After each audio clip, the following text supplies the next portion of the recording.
Hey, it's Avery here with 107.5 Bolts FM and Discover Humboldt, as it is episode 5 of Around Town with Avery, and we're not really covering anything that's currently going on, but we're previewing what's taking place next week, which is Pride Week. And joining me right now is Andrew Matheson of the Humboldt and Area Pride Network. How's it going today, Andrew?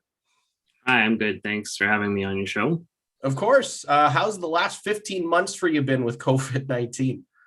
It's been stressful as it is for everyone, but Humboldt Area Pride Network has been able to continue to manage providing the resources and again provide a annual Pride event for Humboldt and area for 2021. That's fantastic. And obviously, what is your position with the Humbleton Area Pride Network? And I guess give us a rundown of what you do behind the scenes. I understand you're also a first responder too, hey? Yeah, so I'm the founder and chair of Humboldt Area Pride Network. I've been with that as that for the last few years as a board ran organization. And prior to that, I was kind of managing it on my own. There's been Pride events in Humboldt since kind of dating back to 2012 is what we kind of have history on. So, but that was mostly volunteers that personally took that initiative on themselves. There was never a group for that. So it's been board driven for the last 3 years now. And in my full-time job is I work as a paramedic. Yeah. For sure. And I guess in terms of Pride Week, obviously it stretches throughout the entirety of the week. I do believe Sunday to Saturday. And you guys have a lot planned. I'm sure that it seems to get bigger every single year, hey? Yeah, it is. And it's not even us pushing it to be bigger. It's people that are like from Humboldt and the surrounding area that keep coming to us and being like, we want to show our support. What can we do to help? How can we be better allies? And it just helps snowball that diversity within the community even more for us. Then it makes it super easy for us to push more events out into the community, which is fantastic. Yeah, and one of the organizations that has supported you is the city of Humboldt as a whole. One of the things that they approved was the crosswalk being painted in a rainbow in regards to the flag. I guess, can you talk a little bit about that and where that idea came from? Yeah, so it's something that we've hinted at proposing in the last couple of years, especially with the board. And we wanted to present it at some point. And actually we were asked by the city of Humboldt, the Public Arts Committee in regards to that. And we were floored that we were being approached to do something like that. And to have that sort of allyship just come knocking at our door per se was pretty amazing for us as a Pride group to kind of feel that welcoming statement from the city. The city's always been on board with everything that we've asked for their assistance with, or the things that we've asked, like the proclamation for Pride Week every year. They've always been passing that motion at City Hall. So the support has just been great for that. So it's a temporary Pride crosswalk. There's no funding provided from the city. It's the paint was donated from Sherwin-Williams in Saskatoon. The people that are going to be painting it are members of our board, as well as youth from our youth events that we have within the city of Humboldt. But yeah, it's something that we're really, really excited to have and bring to Humboldt. It's a beautifying project, regardless of how you look at it. We look at it as a way of showing inclusivity and diversity amongst everyone, not just the LGBTQIA plus community. So we hope that everyone has a way to find a way to enjoy, just a way to make that corner of Humboldt just a little bit nicer looking for a little bit of time. Yeah, where exactly is the crosswalk that you guys are painting? I don't think I ever heard about which one it is. It's going to be, it's Main Street and 5th. Okay, so people can check that out all next week then, hey? Yeah. Okay. I guess in regards to that and everything else going on, what is the events slated throughout the entirety of the week? I guess it's probably going to be a long-worded answer, hey?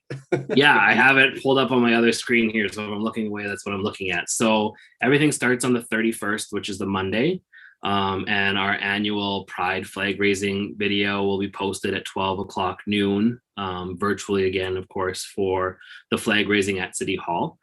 So that can be found on our Facebook page. 7 p.m. Monday evening, we have a webinar on Zoom called Love and Support Care for Gender and Sexual Diverse People in Your Life. That's being hosted by Humboldt Area Pride Network, our parent group that we have during non-COVID times that meets, as well as a guest presenter of Dr. Fran Forsberg, who's an ally. an ally. Tuesday, June 1st, we have our Rainbow Coffee event, which is being in partnership with Humboldt Museum and Art Gallery. And we're hosting a weaving art workshop via Zoom as well. So people can purchase tickets for that and the webinar with Fran for the 31st on our Facebook page. The 2nd of June, Wednesday, we have our Diversity Pride Worship Service hosted by Westminster United Church and St. Andrew's Anglican Church. That's at 7 p.m. as well. And that one's free and everyone can attend that.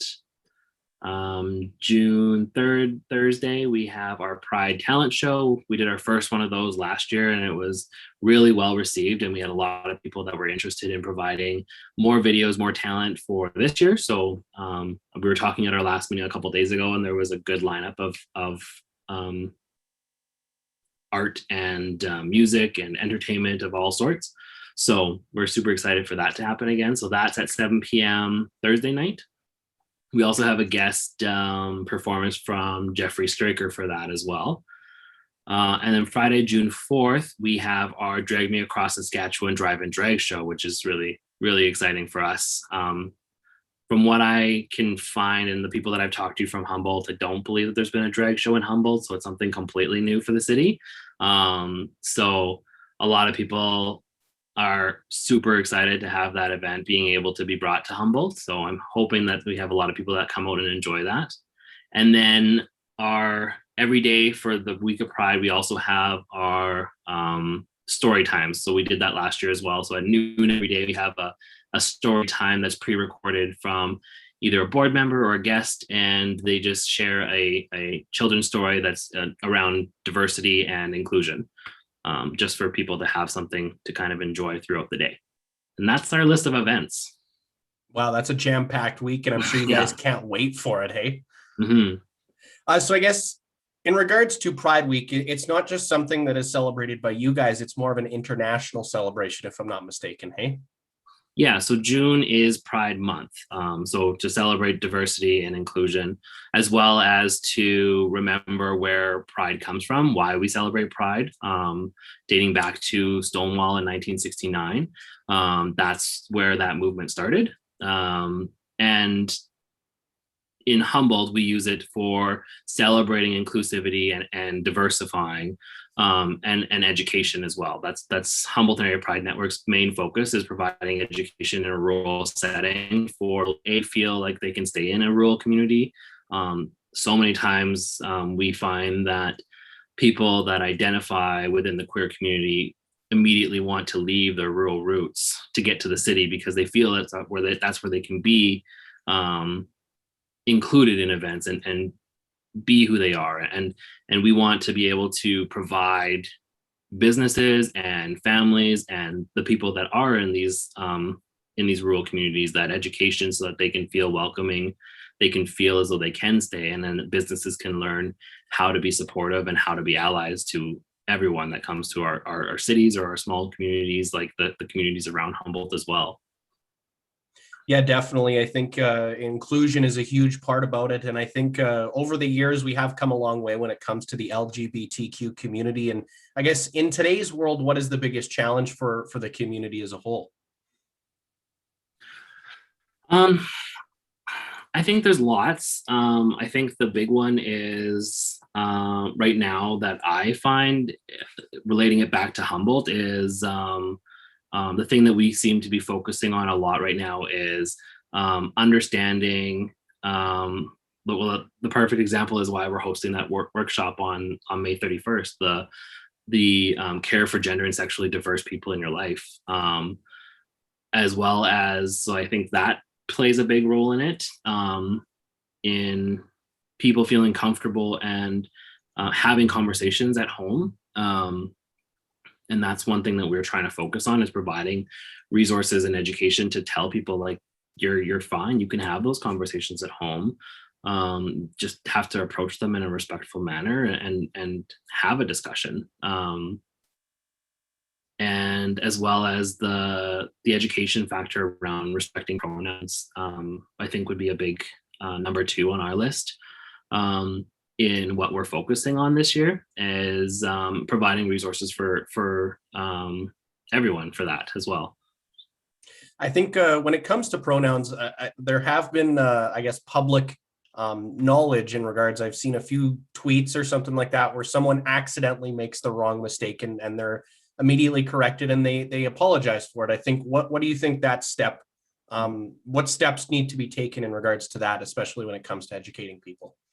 I think it's just that is like, I am a cisgender gay man, but I use he, him pronouns, which for most people would be their norm. So they're comfortable with that, but we're okay with saying sorry when we mess up anything else in society.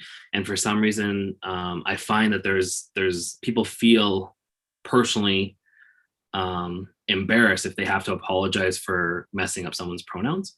I think it's important to verbally correct yourself in that way by saying I'm sorry, to acknowledge that you've made that mistake, but use that as your learning experience. You can only do better if you allow yourself to learn from your mistakes, right? So accepting that you've made that mistake and correcting yourself and using the correct pronouns goes a long way, and it shows respect to the person that you're speaking with. Definitely. I guess when it comes to the community, how much have you seen it grown over the years? I'm sure that the numbers have increased in terms of involvement, and we always see a lot more people, especially when it comes to Street Fest each and every year. Hopefully we're going to have that this summer with the reopening plan on the way, and we definitely will by 2022, hopefully. I guess, what kind of growth have you seen, like I said? So last year we saw quite a significant increase in those that we've been able to reach out with COVID, actually, which was kind of a surprise to us with our virtual events. So we had a lot more people reacting online through our virtual events. Not so much like the workshops, specific ones where we were meeting in a Zoom workshop, but like our videos, our flag raising, all of those events that were pre-recorded, there was huge reach for that. Like a lot more than I could have expected. I knew there would be a little bit more reach with being virtual, but nothing like that I saw it going as far as it did. This year we're kind of on the same page. We have more people that are willing to, send us an email and say, like, we want to support by like helping out during Pride Week. Just great, appreciate all that, because there's a lot of time and effort that go into planning Pride Week and then also running those events. And then also we haven't hosted any of our in-person classes or get-togethers yet. So like our Rainbow Coffees hasn't been meeting for this year. And then our Parents of the Rainbow session also hasn't been meeting. So that's a little unfortunate because we don't have the reach for that, but we still have that access of providing the virtual workshops for youth and parents as well when there's a need for it. So those sessions, they've kind of been about on par for where we normally sit. But yeah, the online virtual stuff has been like twice as high for people interest in our events, so which is fantastic. For sure. I guess when it comes to the future, what do you guys have planned moving forward? Are there any goals that you guys have set as an organization? We really want to like get together and like meet with people again, like that. Yeah, We're all like, we were sitting in our last meeting and we're like, oh, we can't wait to like sit around a table and like plan Pride for 2022 yeah, and, you know, be in the same room and plan those things again. We were excited to do those things again. Um, we have a little bit longer, obviously, with like the reopening plan until we can get to that, and hopefully everything stays positive in that sense. We want to get back with meeting regularly with our youth as well for our Rainbow Coffee events. That's a really nice way to bring people to Humboldt as well. A lot of our youth that come and parents that come are coming from rural or smaller communities than Humboldt. And so we're bringing people into Humboldt for those, and we provide that source of networking for them as well. We are also trying to work towards providing some education towards caregivers throughout the year, not just during Pride Week. So we're working on that as well. So caregivers being like parents, guardians, just family members that want to learn more, to be more supportive, teachers, anyone that's interested in learning more and having some education behind like what they're discussing or what they might have to have a discussion about at home. We want to be able to have that conversation with them and help them feel empowered to be an ally. for sure. Well, Andrew, that's all the questions I had for you. Is there anything you want to promote for the coming week? And where can people find you, I guess, on social media and anywhere else? I don't have anything else for our week. That's pretty much our jam-packed list. But if anyone is interested in learning more about Humboldt Area Pride Network and what we do or our events, they're all posted on our social media, our Facebook page at Humboldt. And if they have any questions or anything like that, then they can message us on the Facebook page, or our email is humboldtareapridenetwork@gmail.com.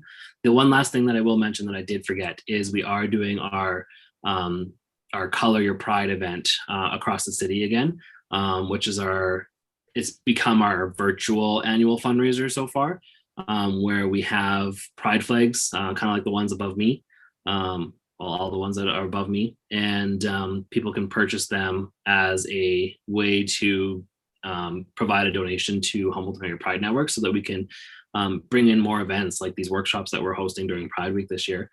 We have mini flags as well, and we have the big flags as well. So if you want one of those order forms, you can email our Facebook or message our Facebook page or email me, and I'll get you one. Awesome. Thanks so much for joining me today, Andrew. Thanks for having me. It was a pleasure.